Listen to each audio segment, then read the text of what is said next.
కాంగ్రెస్ ప్రభుత్వంలో మీరు పొందిన లాభం ఏంటంటారు? లాభం ఏం లేదు. కేసీఆర్ ఉన్నప్పుడే మేము పొందినే ఉన్నాయి. హ్మ్. ఇది అది చేస్తాం అని అంటున్నారు. అంటే చేసింది ఏమీ ఇందిరమ్మ లేదు. ఇల్లులు ఇస్తామని సర్వేలు ఇందిరా చేశారు మీన్లు కదా! సర్వే చేస్తున్నారు. భూమి ఉన్నోళ్ళకు కడత ఇస్తామంటున్నారు. ఆ! అరే భూమి ఉన్నది అంటే 5 లక్షలు ఎప్పుడు ఇస్తాడు ఆయన? 5 లక్షలతో కాదు. హ్మ్. అంటే చాలా మంది అభిప్రాయ ప్రకారం 5 లక్షల్లో బేస్‌మెంటే లేవదు అని అంటారు. అంతే అంతే కదా! కాదు. ఎందుకంటే వాళ్ళు చెప్తున్నాడు ఇస్తా అని. అది 5 లక్షలు ఇయ్యాలంటే ఇప్పుడు ఉన్న రేట్లు తీసేసి ఇస్తాడేమో అంటే హ్మ్. మనతో కూడా డబ్బులు ఉండాలి సగం. సగం ఉంటే సగం దానికి ఆశిస్తేనే అవుతుంది. లేకుంటే కాదు.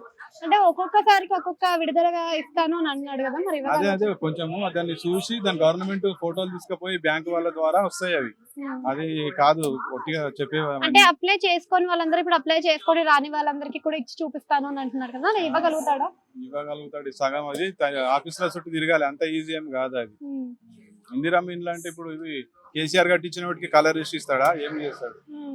అంటే కేసీఆర్ ఉన్నప్పుడు మరి మీకేం నచ్చింది పరిపాలనలో? మాకు ఇప్పుడు ఏం నచ్చింది? కరెంట్ ఫ్రీగా ఇచ్చిండు మాకు మంగళోళ్ళకు. హ్మ్. మాకు ఈ రోజు ఈడ మీటింగ్ ఉన్నది ఏంది? హ్మ్. నాయి బ్రాహ్మణులకు మాకు జీవో కావాలి. ఎవరెవరో డబ్బునోళ్ళు పెట్టుకొని మా కుల వృత్తి దెబ్బతిని లాస్ అయిపోతున్నాం మేము. హ్మ్. కరెక్ట్. మాకు ఎవరెవరు డబ్బులు ఉన్నోళ్ళు పెట్టుకుని మాతో డబ్బులు లేవు. కులంతో చేసుకొని బతికేటోళ్ళం మేము. హ్మ్. మాకు జీవో కావాలి. ఎవరు పెట్టకుండా వేరే కులం డబ్బులు ఉన్నోళ్ళు పెట్టకుండా మాకు జీవో కావాలని మేము అడుగుతున్నాం. హ్మ్.